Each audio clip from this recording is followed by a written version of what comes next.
नमस्कार। आप सभी लोगों का एक बार फिर से स्वागत है हमारे चैनल बघेल सर केमिस्ट्री में। आज हम आपको वर्तमान समय में उत्तर प्रदेश में चल रही चुनाव, बड़ा प्रदेश है आबादी के क्षेत्र से, इस बड़े प्रदेश में जो चुनाव चल रहा है उसमें बारी बारी से देखा देखी से, कहते हैं इसमें कि खरबूजा को देख के खरबूजा को रंग आ रहा है। जैसे दो पार्टियां उसमें बड़े आमने सामने टक्कर में है, वहाँ है भाजपा और सपा। तो उन्होंने क्या है कि अभी परसों के दिन 8 तारीख को उन्होंने अपना घोषणा पत्र जारी किया है।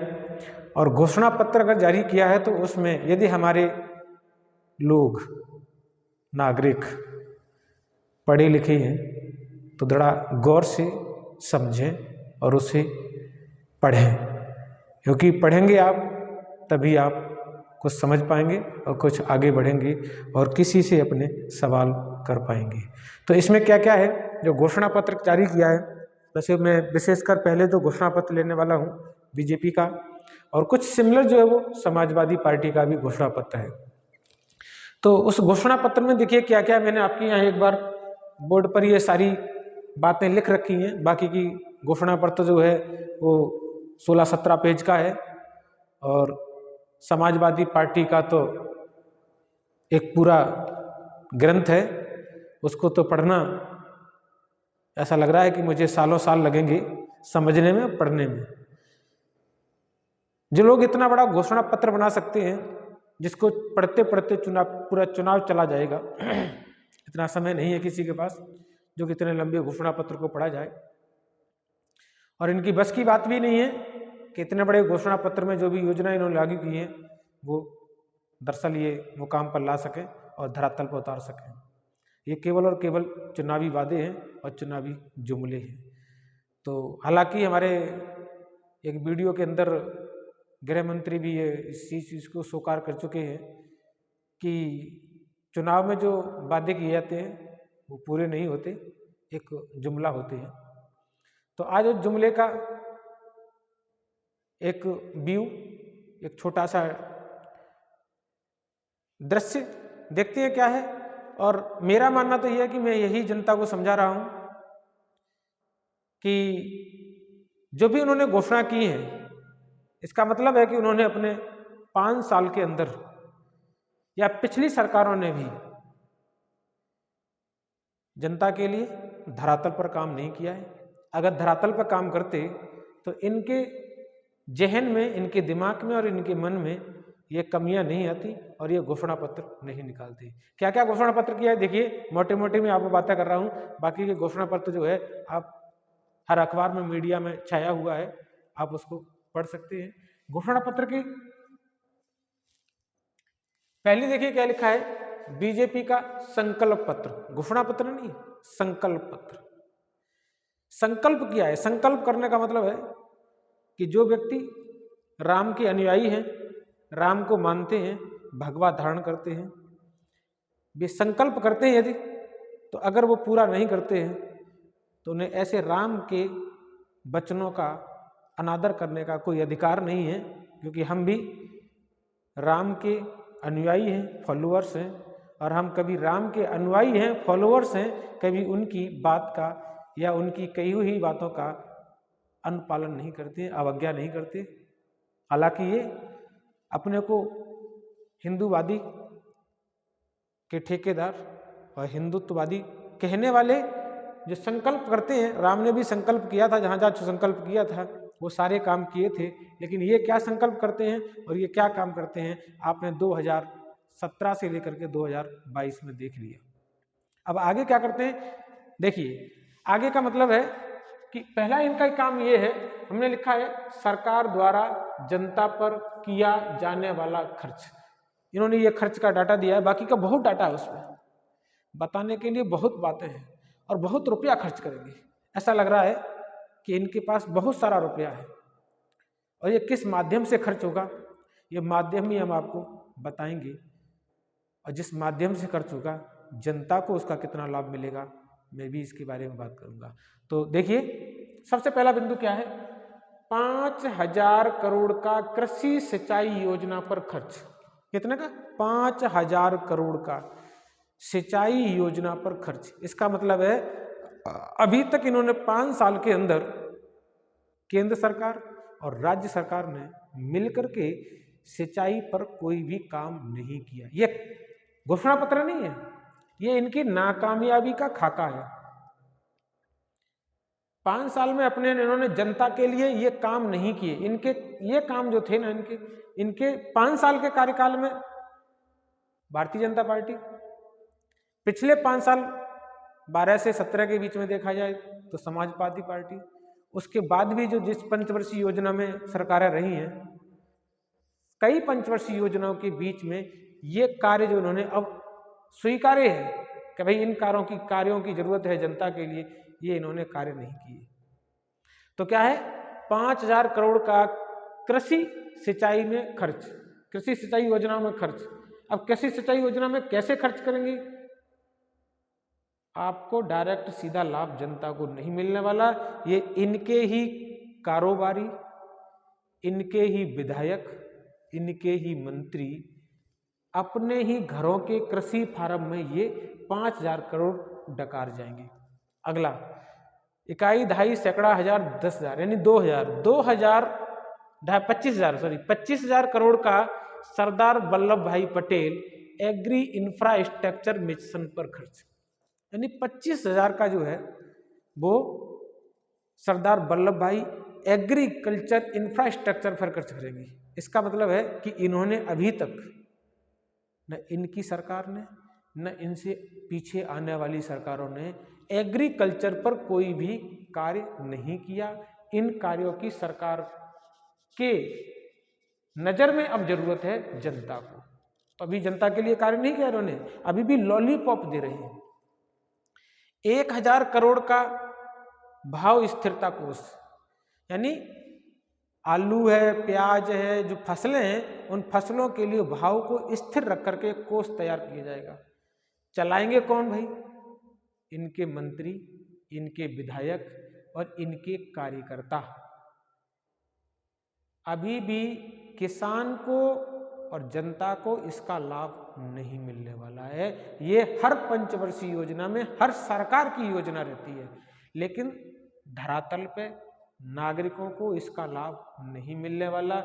मैं आपको बता देता हूं, 5,000 करोड़ का गन्ना मिल नवीनीकरण।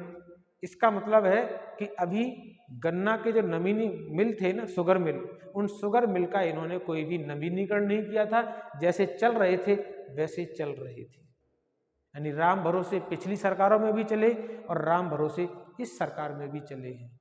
इसका मतलब इन्होंने काम नहीं किया। हर पॉइंट पे हम आपको बता रहे हैं कि इन्होंने माना है कि इनकी जरूरत है जनता को, लेकिन हमने अपने 5 साल में पिछले सरकारों की हर पंचवर्षीय योजना में इन पर कोई भी काम नहीं किया गया है। क्यों नहीं किया गया, ये इनसे सवाल जवाब करने चाहिए। 1,000 करोड़ का नंद बाबा दुग्धशाला मिशन, अर्थात दूध बेचने वाले लोगों के लिए भी इन्होंने कोई काम नहीं किया है। अब लगा है कि इनकी जरूरत है, तब ये इस पर सिर्फ और सिर्फ घोषणा कर रहे हैं, घोषणा। 1,000 करोड़ का पिंक टॉयलेट मिशन। मेरे प्यारे दर्शकों, भाइयों और नागरिकों, अभी जो मोदी जी ने गांव में टॉयलेट बनवाई थी, उन टॉयलेटों में आज भी टॉयलेट नहीं करते हैं लोग, लेटरिन नहीं करते हैं। वो ऐसी ही लेटरिन बेकार हैं, बदबू देती हैं, जहाँ पानी की कोई व्यवस्था नहीं है। 12,000 रुपये दिए हैं, जिसमें से कुछ तो प्रधान खा गए, कुछ सेक्रेटरी खा गए, बचे हुए थे।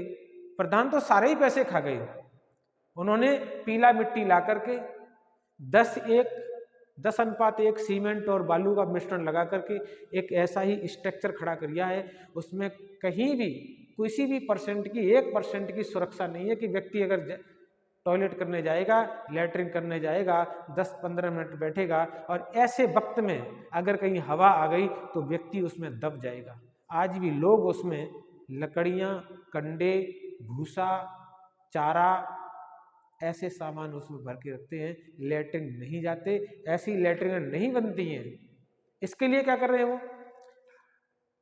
पिंक टॉयलेट मिशन, नाम बहुत बड़ा है, केवल सामने बाहर से पुताई की जाएगी, पिंक कलर से पुताई की जाएगी, ये टॉयलेट नहीं बनेंगी। और ये 1000 करोड़ रुपया जो है वो उनके ही आला अधिकारी, मंत्री और विधायक डकार जाएंगे, जनता को कोई लाभ नहीं मिलने वाला।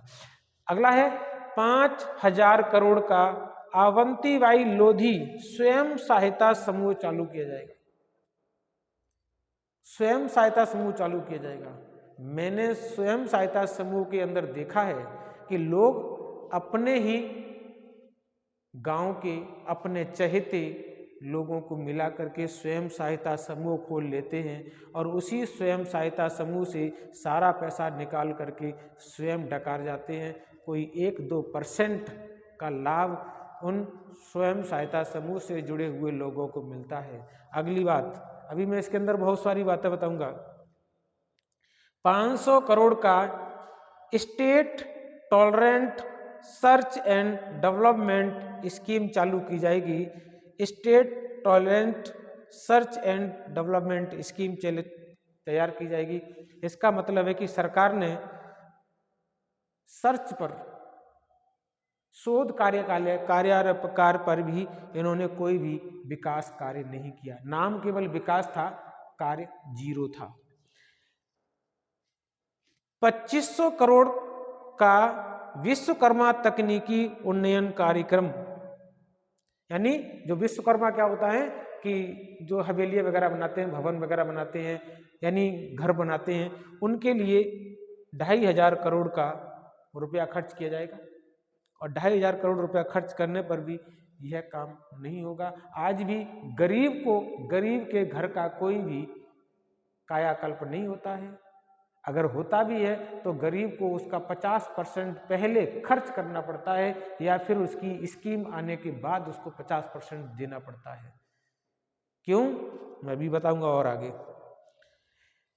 2000 करोड़ के टैबलेट वितरण की जाएंगे।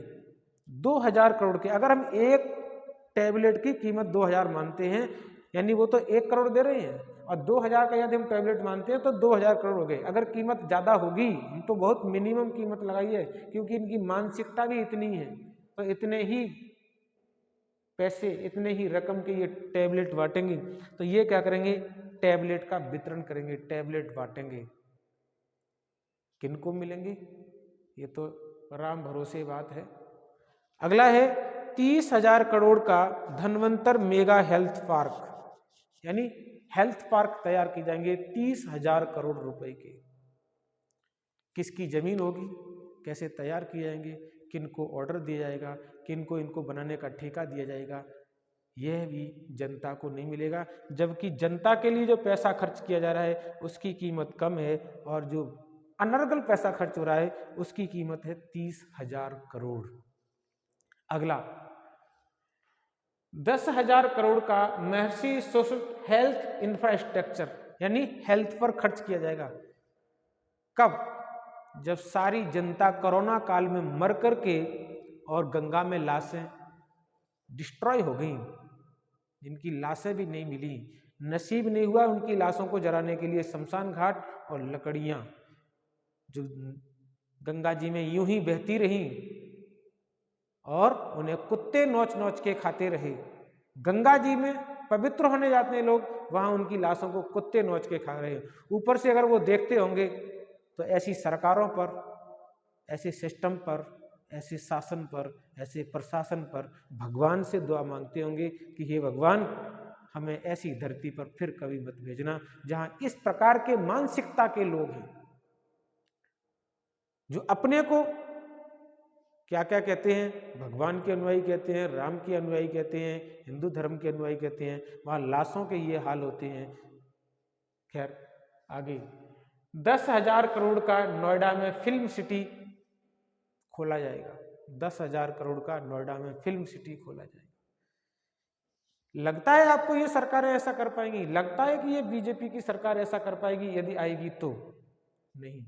ये तो वो खर्च हैं जो मैंने आपके खर्च इनके संकल्प पत्र से खर्च उठा उठा के रखे हैं। अभी तो जाने क्या क्या वादा करते हैं कि जनता के लिए ये करेंगे, आया जो हमारी आंगनवाड़ी कार्यकर्ता होती है उनके लिए करेंगे, छात्रों के लिए करेंगे। अभी मैंने छोटे छोटे और लिखे, देखिए अन्य योजनाएं क्या है, सिंचाई के लिए बिजली मुफ्त, सिंचाई के लिए बिजली मुफ्त, यानी बहुत मोटा पैसा इन्होंने अभी बिजली के बिल बढ़ा बढ़ा करके तैयार कर लिए थे, नोच लिए थे, लोगों से बटोर लिए थे। अब वो क्या कर रहे हैं कि हम बिजली मुफ्त करेंगे।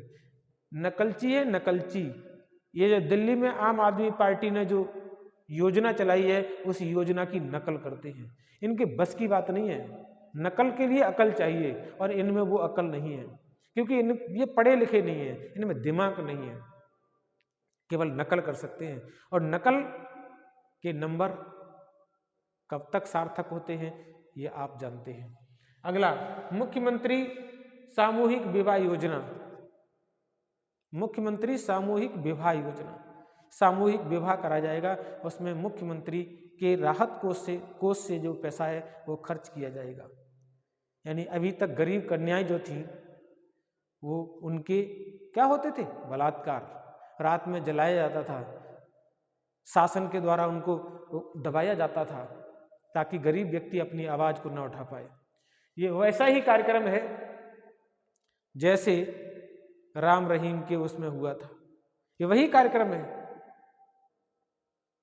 ये दिखाने के लिए क्या करेंगे, गरीब कन्याओं का विवाह कराएंगे और उनका शोषण करेंगे, शोषण करेंगे। आपके दिमाग में ये बात जुड़ जानी चाहिए, ये शोषण करेंगे। अगला, 60 साल की महिलाओं को यात्रा फ्री, ये दिल्ली का मॉडल है, ये दिल्ली का मॉडल है, ये जो मॉडल टिक लगा रहा हूं ये दिल्ली के मॉडल है, ये दिल्ली के मॉडल है। नकलची है, एक नंबर के नकलची हैं ये, और नकल के नंबर तो पता है आपको कितने कहां तक चलते हैं। 60 साल की महिलाओं के लिए यात्रा फ्री। पहले तो 60 साल की महिलाएं, 60 साल से ऊपर की महिलाएं जो है वो बस में यात्रा करती कम है, क्योंकि उनका शरीर जो है वो कमजोर हो जाता है और वो यात्रा करने लायक नहीं रहती है। ये केवल खोखली योजना, एक योजना मैंने यहाँ पर आपको खोखली करके दिखा दी। ये 60 साल की महिलाओं के लिए यात्रा फ्री है, पहले तो वो जाती नहीं है बेचारी, तो जाएंगे नहीं तो लाभ नहीं ले पाएंगे। ये सिर्फ और सिर्फ दिमाग जो है वो अपना लॉजिक में लगाते हैं, विकास में नहीं लगाते। अगर विकास में लगाओ ना तो देश की जनता जो है, त्योहारों पर 2-2 गैस सिलेंडर मुफ्त, त्योहारों पर 2-2 गैस सिलेंडर मुफ्त। जिस गैस सिलेंडर की कीमत उन्होंने दोगुनी बढ़ा दी गई हो कांग्रेस सरकार से, और 2 सिलेंडर मुफ्त देंगे। इनकी नीयत में कितना बड़ा झोल है, कितनी बड़ी बेईमानी है। और ये मिलेंगे कैसे मिलेंगे, इनकी योजनाओं के अंदर कितना बड़ा गैप होगा, आप साधारण व्यक्ति इस योजना का लाभ ले पाएगा भी या नहीं ले पाएगा वो आगे की बात है। कॉलेज छात्राओं को स्कूटी फ्री, कॉलेज छात्राओं को स्कूटी फ्री, ये भी एक नकल है, लेकिन इस नकल का क्या किया है उन्होंने, मॉडिफिकेशन कर दिया है। यानी अभी तक हमारी छात्राओं के लिए कोई लाभ नहीं दिया गया था। स्कूल का कायाकल्प, यानी जो स्कूल है छोटे छोटे प्राइमरी है, जूनियर है, उसकी स्कूल का क्या होगा, कायाकल्प होगा। यानी अभी तक स्कूल जो है वो पिछली सरकारों के बनाए हुए, पिछली सरकारों से जो भी पैसा खर्च करके बनाए गए थे वही स्कूल चल रहे थे। यानी इस सरकार के अंदर काम हुआ ही नहीं या किया ही नहीं। अगर किया होता तो इस काम की हमें नहीं लगता कि आपको जरूरत पड़ती। विश्वविद्यालय नए खोले जाएंगे, बहुत से डिस्ट्रिक्ट हैं उसमें विश्वविद्यालय नए खोले जाएंगे। इसका मतलब है कि इन्होंने विश्वविद्यालय पर ध्यान नहीं दिया, पढ़ाई पर ध्यान नहीं दिया। नए छोटे छोटे नौनिहाल बच्चों के लिए भी पढ़ाई का कोई महत्व नहीं रखा, इनके दिमाग में पढ़ाई का महत्व नहीं था। सिर्फ एक ही महत्व था, हिंदू मुस्लिम और हिंदुस्तान पाकिस्तान और धर्म, बस। प्रतियोगी परीक्षाओं के लिए मुफ्त कोचिंग, ये जो प्रतियोगी परीक्षाएं होती हैं उनमें जो छात्र हैं वो क्या करते हैं, कोचिंग करते हैं, उनके लिए कोचिंग फ्री दी जाएगी। अरे क्या तुम कोचिंग फ्री दोगे एक जरा सा कोरोना आया जिसकी कोई अहमियत नहीं थी, उस कोरोना के काल में तुमने 3-3, 4-4 साल तक छोटे से लेकर के बड़े बच्चों के लिए पूरा स्कूल ढपाढप बंद कर दिया। क्यों? तुम्हें पता है कि अगर ये पढ़ जाएंगे तो हमसे सवाल करेंगे, इसलिए इन्हें न पढ़ाओ न सवाल करो, न रहेगा बांस और न बजेगी बांसुरी। बहुत निकम्मे हो। अगला क्या कर रहे हैं? खिलाड़ियों के लिए वित्तीय सहायता, जो खिलाड़ी हैं उनके लिए क्या करेंगे? वित्तीय सहायता देंगे। नहीं मिलता। खिलाड़ियों को पूछो बेचारों को, ये केवल खोखले वादे हैं। एमएसपी पर खरीद का आश्वासन दिया है। इस पॉइंट पर जनता जो है केंद्र सरकार से दर दर भटक कर विनम्र निवेदन करती रही, मिलने के लिए जोड़ती रही हाथ के हमारे इस बात को स्वीकारा जाए, ली जाए और बातें मानी जाए। 1.5 साल तक हमारे किसान भाई बॉर्डर पर बने रहे, दिल्ली के बॉर्डर पर बने रहे, और ये निकम्मे नालायक मंत्री, प्रधानमंत्री, मुख्यमंत्री और सारे जो है केंद्र में बैठे हुए जितने भी मंत्रालय हैं, मंत्रालय के मंत्री, वो सब निकम्मे थे जो हमारे किसान से मिलने नहीं गए। हम भी उसका हिस्सा रहे हैं, मात्र 2 दिन के लिए रहे हो या 3 दिन के लिए रहे, कुछ समय के लिए रहे हैं, हमारी भी सिंपैथी है, क्योंकि वहां से हमें भोजन मिलता है। उनकी इन्होंने बात नहीं सुनी। जब उन्हें लगा कि हमारी सत्ता जा रही है, चली जाएगी, सत्ता को बचाने के लिए उन्होंने वही नियम वापस लिए। क्या कहते थे वो?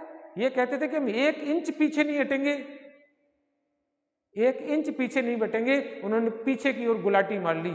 1 इंच पीछे न हटने वालों ने संकल्प किया था। ऐसे झूठे वादा खिलाफी आदमी को आप वोट देके जिताएंगे? धिक्कार है आपको। अगला क्या कह रहे हैं? उत्तर प्रदेश में देश की 1 नंबर अर्थव्यवस्था होगी।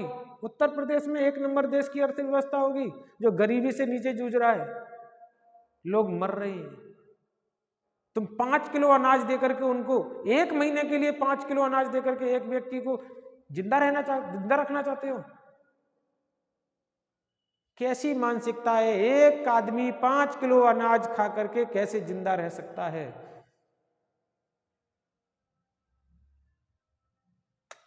धिक्कार है तुम पर। अच्छा लॉ एंड ऑर्डर होगा। लड़कियों के बलात्कार कर दिए जाते हैं, उनकी एफआईआर नहीं लिखी जाती है, घर वालों को प्रताड़ित किया जाता है, मारा जाता है, दबाया जाता है, कमरे में बंद कर दिया जाता है, और उनकी जो रिपोर्ट होती है उसको लिखा नहीं जाता, उनके मामले को दबा दिया जाता है, और रात में ला करके लाशें, उन लड़कियों की लाशें रात में जला दी जाती हैं। उनको लॉ एंड ऑर्डर सिखाओगे? उनको लॉ एंड ऑर्डर सिखाओगे? अरे खुद अपना लॉ एंड ऑर्डर सही करो, उनको लॉ एंड ऑर्डर सिखाने की जरूरत नहीं है। गांव में स्ट्रीट लाइट होगी, इसका मतलब है कि अभी तक हमारे हर प्रदेश के जो भी गांव थे वो अंधेरे में अपना जीवन जी रहे थे, अंधेरे में अपना जीवन जी रहे थे। ये है इनका घोषणा पत्र। इस घोषणा पत्र में क्या हुआ है कि सारे काम सरकार ने स्वीकारे हैं कि हमने अपने कार्यकाल में ये काम नहीं किए हैं, जनता को इसका लाभ नहीं दिया है, जनता को इसका लाभ नहीं दिया है।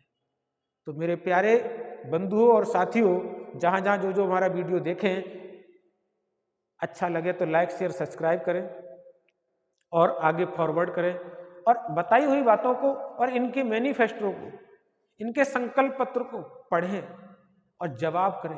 अगर आपके गांव में, शहर में, नगर में कोई भी उम्मीदवार किसी भी पार्टी का सही, मैं किसी व्यक्तिगत किसी पार्टी के लिए आलोचना नहीं करता, किसी भी पार्टी का सही, उसे सवाल करो। यदि आपने ये मैनिफेस्टो में माना है कि हमने ये कार्य नहीं किए, इन कार्यों की जरूरत है, तो अभी तक क्या आप सोए हुए थे? आपको हमारी चिंता नहीं थी? जब आज चुनाव का वक्त आया है तो आपको हमारी चिंता हुई है? सवाल जवाब जरूर करें, लेकिन सबसे ज्यादा जिम्मेदारी बनती है वर्तमान सरकार के उम्मीदवारों की, वर्तमान सरकार के विधायकों की, वर्तमान सरकारों के मंत्रियों की। मेरा निवेदन है सभी से, चुनाव में अगर वोट डालें तो ऐसी मांगों को, जनता की मांगों को ध्यान में रखकर सही, सच्चे, निडर, कर्तव्यशील कर्मठ और जुझारू और ईमानदार व्यक्तियों को चुनाव दें, अन्यथा चुनाव का बहिष्कार करें, अन्यथा चुनाव का बहिष्कार करें। मैं अपनी वाणी को यहीं विराम देता हूँ। जय हिंद, जय भारत।